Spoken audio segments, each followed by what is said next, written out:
तो hello hello hello और welcome है आप सभी का इस वीडियो में। मुझे पता है आपने इस थंबनेल को देख के इस वीडियो पे क्लिक किया है, तो अब ये मेरी जिम्मेदारी है कि मैं आपको बोर ना करूं। लेकिन बोर ना करके एंटरटेन करने के लिए ऐसा कुछ है भी नहीं इस वीडियो में। लेकिन इस वीडियो में क्या होने वाला है कि मेरे को, जैसे कि मैं बहुत आलसी हूँ। अगर आपने मेरे वीडियोस देखे, मैं बहुत ज़्यादा आलसी हूँ। मतलब एक ये मैक्सिमम लेवल होता है, उसके ऊपर तो मैं इतना आलसी हूँ। लेकिन अभी दिवाली का टाइम आने वाला है, तो मेरी मम्मी ने मेरे अंदर के आलसी को, आखिर मम्मी ही मार सकती है इस आलसी को, तो मार दिया इन द सेंस लिटरली मार दिया यार। एक थप्पड़ दिया मुझे इधर इधर करने के लिए। मारा था कि नहीं? मारी थी माथे पे। हाँ, माथे पे एक मार ही दिया।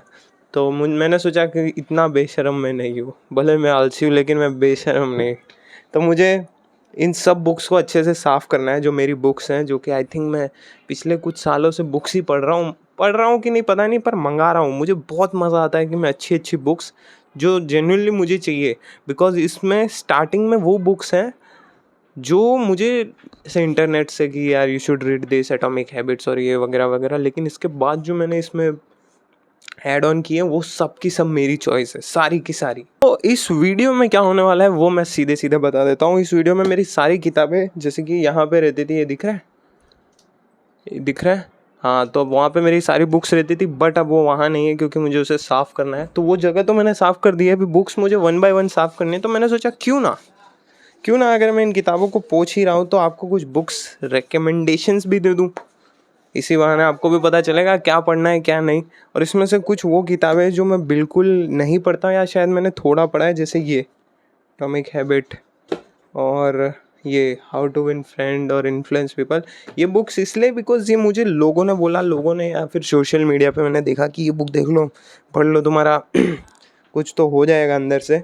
But on the other hand कुछ ऐसी किताबें हैं जो मैंने खुद से एक्सप्लोर की। Kafka, and then Murakami. तो भाई ये मतलब क्या बताऊँ मैं, ये किताबें जो है ना भाई, क्या बोलूँ, मतलब एक एक करके बताऊँगा तभी मज़ा आएगा। सबको एक एक सेक्शन में डालते हैं। और फाइनेंस के ऊपर मैं उतना ज़्यादा ध्यान देता नहीं हूँ। देखो, मेरा फाइनेंस का फंडा सिंपल है, मज़ा आना चाहिए, रिग्रेट नहीं होना चाहिए, वो खर्चा मैं कर देता हूँ। लेकिन फिर भी मैंने फाइनेंस पे पढ़ी है ये book. There was a time where I use to study stock market और ऑल ऑफ दिस। सो मेरे पास तब बुक्स थी, बट वो मैंने बेच दी। मैंने सोचा अब इनको मैं रीड नहीं करता। मेरे पास थी फंडामेंटल एनालिसिस बाय जोसेफ करके कोई था, और एक द इंटेलिजेंट इन्वेस्टर। हालांकि दोनों ही मैंने उतनी पूरी नहीं पढ़ी है।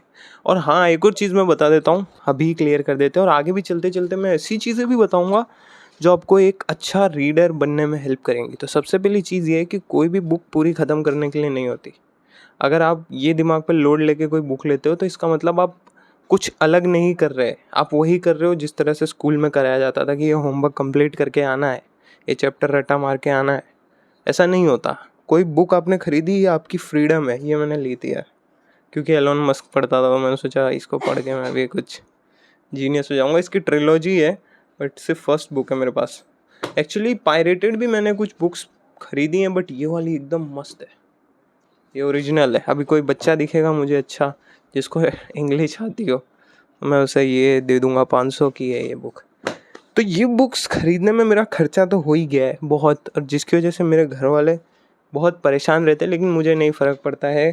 फ़र्क पड़ता है, मतलब मुझे बुरा नहीं लगता है, क्योंकि मुझे अच्छा लगता है ये सारी बुक्स। ऐसा लगता है अपने अंदर कुछ खर्चा किया, सब नहीं समझ आएगा, वो सब छोड़ो। अभी बुक्स रिकमेंडेशन स्टार्ट करते हैं। क्या बुक्स रिकमेंड क्या हुआ?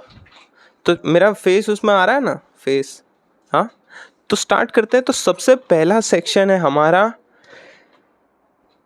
पता नहीं, सेक्शन नहीं देखते यार, एक एक करके बुक उठाता हूँ और वो बोलते जाता हूँ। तो सबसे पहले मेरे पास यहाँ पड़ी है ट्यूसडेज विथ मॉरी। ये मतलब मैं बोल रहा हूँ, ये बुक लो और पढ़ो। ये इतनी सी बुक है। ये बुक आपको क्या क्या सिखा सकती है वो मैं आप पे छोड़ता हूँ। आप इसको पढ़ो और खुद जान जाओ। यहाँ पे एक बुढ़ा है जिसका नाम है मौरी, और वो मरने वाला है, और मरने के टाइम उसको इतने सारे रियलाइजेशंस होते हैं कि यार ये सब क्या फालतू की दुनिया में हम लोग बस भाग दौड़ में लगे रहते हैं। जब मैं मरने वाला हूँ मेरे पास कोई मतलब मैं वॉक नहीं कर सकता अच्छे से, मैं टॉयलेट अच्छे से नहीं जा सकता, मेरे खाने पीने का भी ध्यान दूसरे दे रहे हैं, डिपेंडेंट हूँ मैं सब पे। और तब उसे ये रियलाइज़ होता है कि यार नहीं, इस दुनिया की जो रियल वैल्यूज़ है वो कुछ और चीज़ों में, और हम जब तक शरीर सही रहता है हम बस भाग दौड़ करते रहते हैं फालतू चीज़ों में, जिनका हमें एट द एंड कुछ एक अच्छा सेटिस्फेक्शन नहीं मिलता है। तो वो सारे लेसन्स जो, ये तो मैंने सिर्फ 1% भी नहीं बताया, वह बाकी सब इसमें आप इसको पढ़ोगे तो आपको बहुत मज़ा आएगा। सेकंड बुक ये don't believe everything you think, ये मैंने बस इसलिए मंगा दी थी, उस टाइम मेरा थोड़ा डिप्रेशन वाला फेज़ चल रहा था। मजाक कर रहा हूँ, तो मतलब वो दिमाग ख़राब हो गया था, कह सकते हैं कि एक वैसा फेज़ था।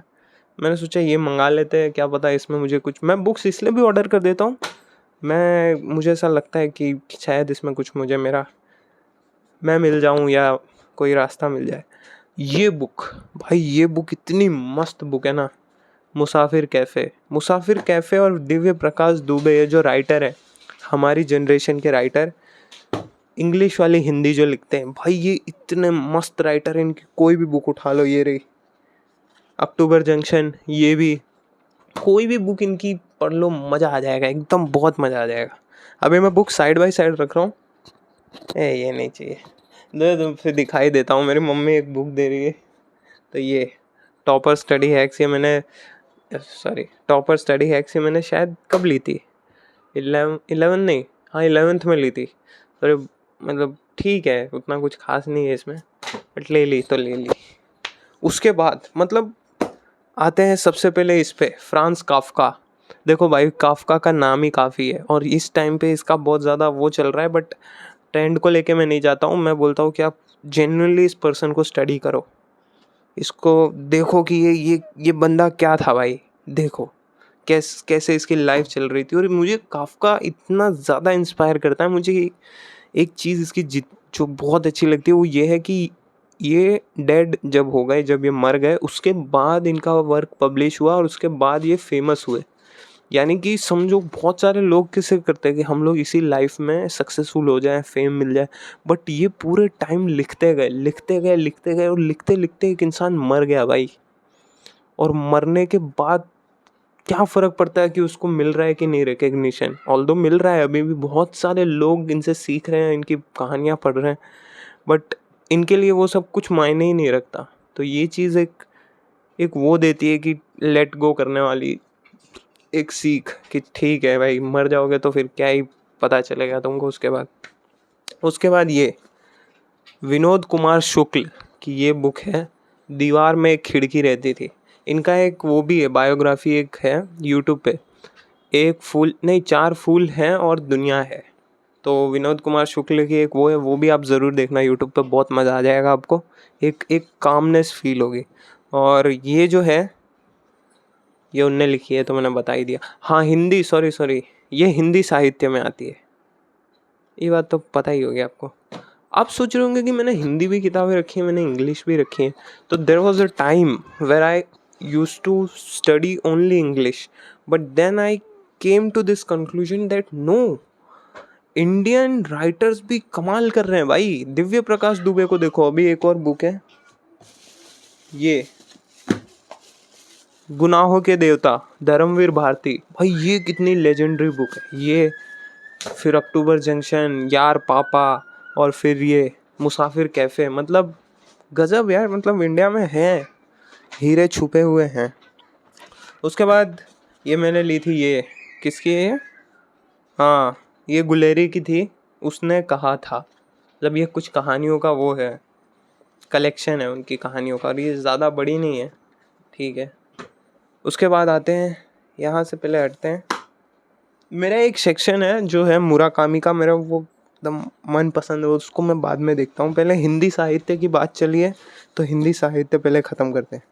देखो भाई, प्रेमचंद की कफन भी है मेरे पास, और अगर आप लोग को पढ़ना है तो आपको पढ़ना चाहिए, बट मैं पर्सनली ये बताता हूँ कि अगर आप लोग की हिंदी पे पकड़ कमज़ोर है तो आप नहीं समझ पाओगे, फील नहीं कर पाओगे। वो ये वही कर पाएंगे जिनने कभी हिंदी पे ध्यान दिया है। डजेंट मैटर कि वो इंग्लिश मीडियम से या हिंदी मीडियम से, कभी तो हिंदी पढ़ी होगी।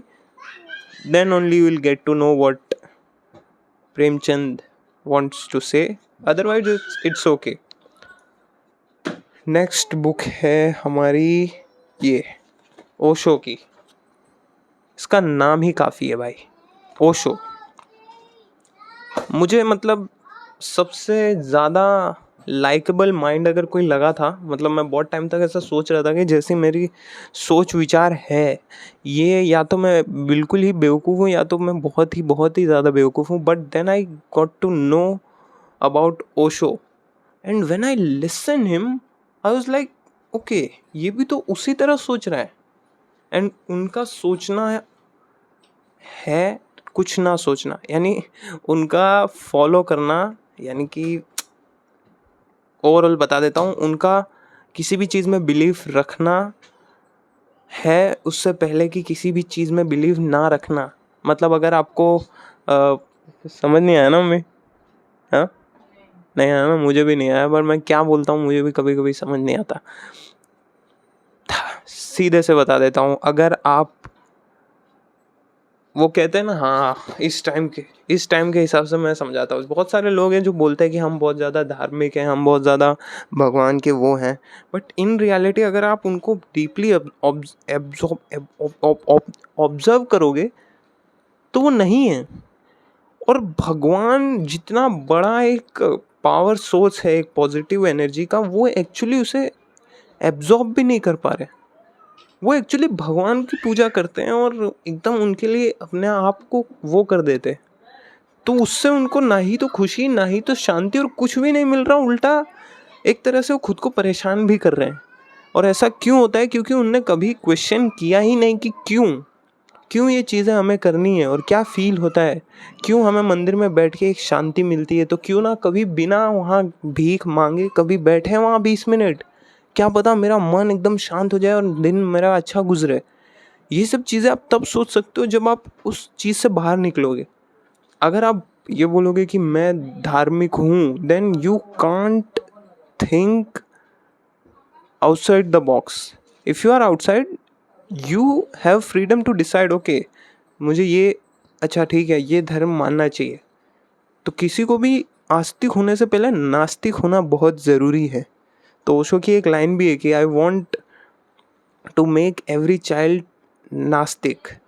अगर सब लोग नास्तिक बच्चे होंगे तभी वो आगे खुद से डिस्कवर करके आस्तिक हो भी सकते हैं। अगर सब पहले से ही आस्तिक है तो तुम मुझे बताओ कि तुम आस्तिक हो, तुमने कभी भी क्वेश्चन किया इस बात पे कि क्यों मैं किस चीज़ की पूजा कर रहा हूँ? भगवान विल नेवर से कि तुम वो कोई राजा नहीं है ऐसे कि भाई तू क्या क्या पूछ रहा है, हाँ सर झुका के चलो मेरे आगे। नहीं, भगवान is a source of freedom. वो आपको फ्री कर देते हैं। कभी भी कोई भी चीज़ें आपको ऐसे कैद करें, वो डेवलिश चीज़ें हैं, वो राक्षसी चीज़ें हैं, वो भगवान नहीं है। तो उनको फील करना और उनको समझना एक अलग समझदारी है जो कि टाइम के साथ आती है। बट उसके लिए एक चीज़ ज़रूरी है कि सवाल पूछना, जो कि हक हमें भगवान नहीं दिया है। मतलब कितनी खूबसूरत चीज़ें हैं यार, इस सब को हम लोग ध्यान नहीं देते। तो जब आप ओशो को पढ़ते हो तो you get to know so many things, so many faults in our society, and then you get to know कि मुझे नहीं रहना इन सब में, मुझे ज़रूरी नहीं है ये सब फॉलो करना। और then you will become more clear in your life. So Osho is a must read bro, read. उसके बाद आते हैं हम लोग, उसके बाद ये मैन सर्च फॉर मीनिंग।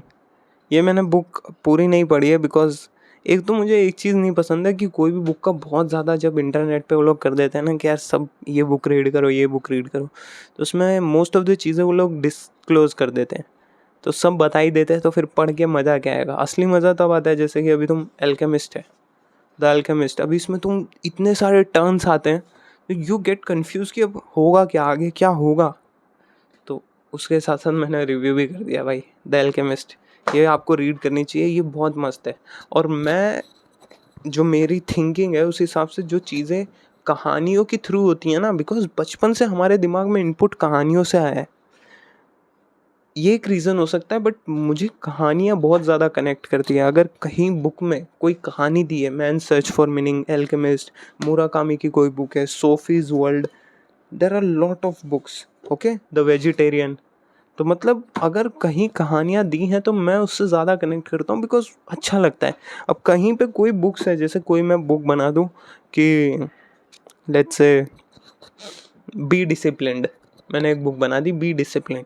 अब उस बुक की स्टार्टिंग क्या होगी, आपको डिसिप्लिन रहना चाहिए। क्यों? क्योंकि डिसिप्लिन रह के आपको रिजल्ट्स मिलते हैं, और ये साइंटिफिक थ्योरी। बट ये चीज़ें तो डायरेक्ट आप कंक्लूजन पे आ गए ना। जैसे कि अगर कोई कहानी चल रही होती है, एक बंदा होता, वो या तो पहले से डिसिप्लिन नहीं था, फिर वो ऐसे ऐसे करके लाइफ के थ्रू गुजरा और जाके उसे समझ में आया कि अच्छा डिसिप्लिन रहना ज़रूरी है, तो आप उससे ज़्यादा कनेक्ट करोगे कि अच्छा हाँ, इसकी एक पूरी जर्नी है। और डायरेक्ट कंक्लूजन दे देना is not, I don't think it's a sensible thing, but ये मेरा पॉइंट ऑफ व्यू है। नेक्स्ट बुक है, ये दोनों मैंने ले ली थी, ये जैपनीज़ राइटर्स। हाँ, एक तो ये है कि मेरे को डॉस्टोवस्की, काफ्का, और ये अगर हमारे देश के बाहर देखें, और ये सतोशी यागीसावा और मुराकामी। तो ये सतोशी यागीसावा की है डेज एट मोरिकाशी बुक शॉप। बहुत कम बुक्स मेरे पास ऐसी हैं जो मैंने फट करके ख़त्म कर दी थी, तो ये वो बुक है। तो पता नहीं क्यों मुझे इतना मज़ा आया कि कितने पेजेस हैं इसमें, 150, हाँ 150 के आसपास, हाँ। और वो मैंने पता नहीं 4-5 एक हफ्ते के अंदर ख़त्म कर दिया। मैंने रिच डैड पुअर डैड भी बहुत फटाक से ख़त्म कर दी थी, because I wanted to know कि यार, क्योंकि मैं, अच्छा उससे पहले जो मेरा माइंडसेट था मनी को लेके वो बिल्कुल अलग था। दैट्स वाई जब आपने देखा होगा कि रिच डैड पुअर डैड को इतना ज़्यादा वो मिलता है प्रेज़, वो जनरली वर्थ इट है, क्योंकि उनने जो चीज़ें इसमें बताई हैं, जिस तरह से गरीब सोचता है और जिस तरह से अमीर सोचता है, वो मतलब बहुत मस्त है, बहुत ज़्यादा मस्त। और इसको पढ़ना अपने आप में एक एक्सप्लोरेशन है। यू गेट टू थिंक यार, अच्छा ठीक है, और बताओ और क्या होता है, और क्या माइंडसेट होता है, ये वो सब। तो जब ये मेंटेलिटी आ जाती है तो आप कोई भी बुक को इजीली ख़त्म कर देते हो। बोलते बोलते मैं थकते भी जा रहा हूँ, लेकिन बढ़ते हैं नेक्स्ट बुक पे। नेक्स्ट बुक तो ये है द वेजिटेरियन। द वेजिटेरियन एक साइकोलॉजिकल थ्रिलर स्टोरी है, और ये मेरे पास शायद यही है।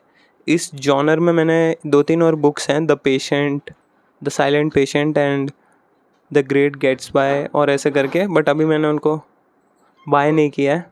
हाँ, एक छोटा सा अपडेट, मेरा दोस्त एक जगह गाड़ी लेके फंस गया है, तो उसके लिए मैं थोड़ा चला गया था। अभी कंटिन्यू करते हैं। तो उसके बाद है मेरे पास ये रीवर्क, जो कि मैंने पूरी नहीं पढ़ी है, अगर आप चाहो तो पढ़ सकते हो। ये कुछ चीज़ें बताता है काम को लेके, जो कि ऑब्वियसली इसका नाम है।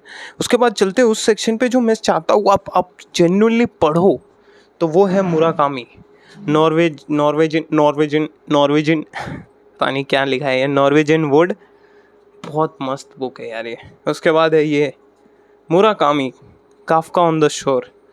उसके बाद है ये मुराकामी, मैन विदाउट वुमेन।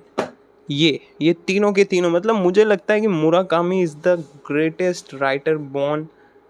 ऐसा नहीं कहना चाहिए मुझे, ऑल्दो बहुत सारे अलग अलग राइटर है और राइटर का कोई कंपैरिजन नहीं होता, because it's an art of imagination and writing. But still मुझे बहुत अच्छा लगता है ये राइटर।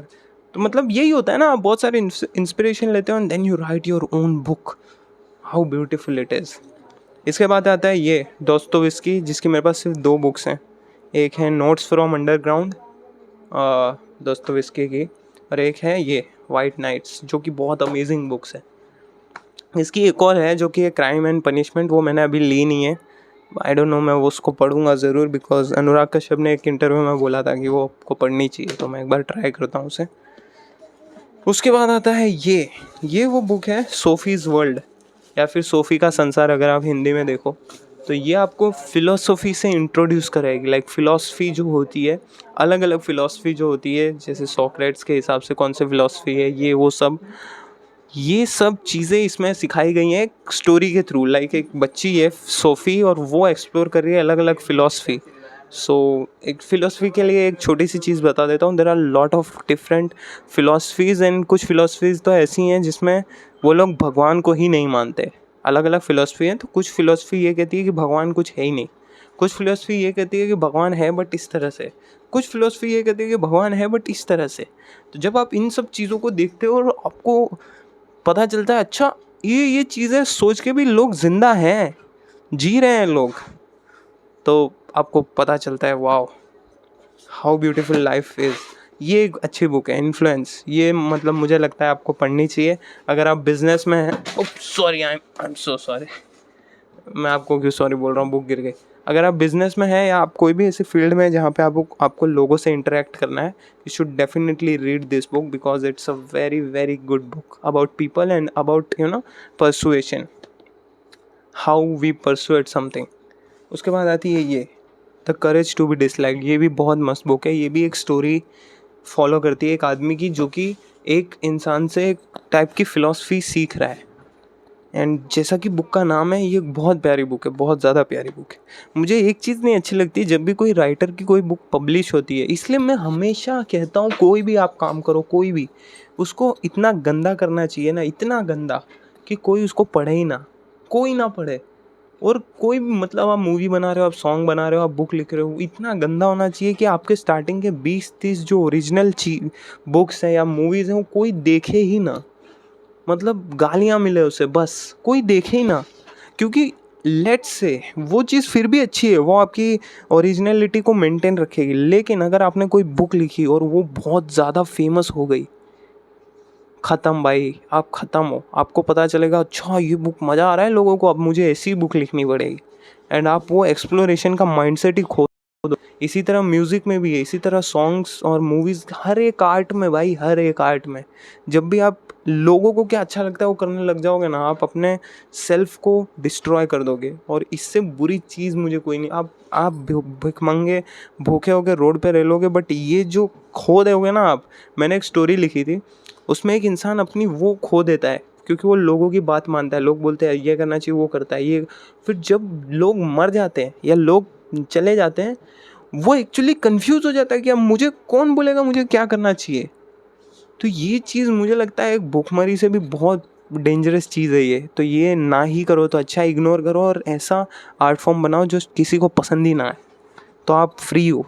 ये एक फ्रीडम फील होती है ऐसे। और उसके बाद ये बुक है, ये मैंने ना जब मैं बहुत सारे फाइनेंशियल एडवाइजर्स पढ़ रहा था, ये सब एक्सप्लोर कर रहा था, मुझे अल्मनाक ऑफ नवल रविकांत बहुत अच्छी लगी, बहुत ज़्यादा।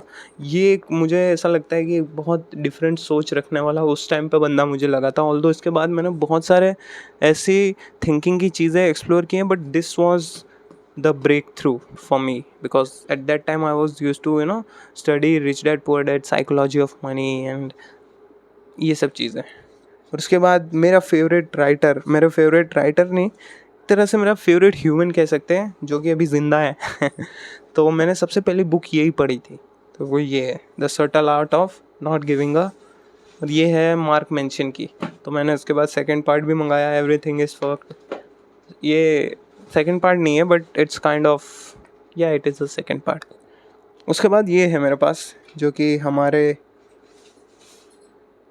हिंदू ग्रंथों ने हमें बहुत टाइम से दिया है, भगवद गीता। ये भी है मेरे पास, ये मेरे पास इंग्लिश में भी है। तो अगर कोई ऐसा फ्रेंड कभी मिले जो कि इंग्लिश बोल सिर्फ जानता हो, समझता हो, मैं उसे डेफिनेटली ये बुक गिफ्ट कर दूंगा। ये इंग्लिश में है ये। उसके बाद आती है ये माइंडसेट। ये है माइंडसेट बुक जो कि लिखी है कार्लोस ड्वेक ने। बट टू बी ऑनेस्ट मैं इसे रिकमेंड नहीं करूँगा, क्योंकि अभी नहीं करूँगा, लेकिन अगर मैं अपनी 1 साल पहले वाली सेल्फ को देखूँ तो मैं उसे ज़रूर बोलता कि भाई ये पढ़, because in this thing you get to know so much about your mindset, just about mindset, it's all about mindset. There are lot of people जो कि बस रश में लगे रहते हैं ये वो, और वहीं पे कुछ लोग होते हैं जो शांति से मेन चीज़ पे फोकस करते हैं। तो ये एक शिफ्ट है माइंड सेट का, जो कि बहुत सारी चीज़ें इसमें और भी हैं। ये तो 1% था, इतनी देर से मैं बड़बड़ कर रहा हूँ।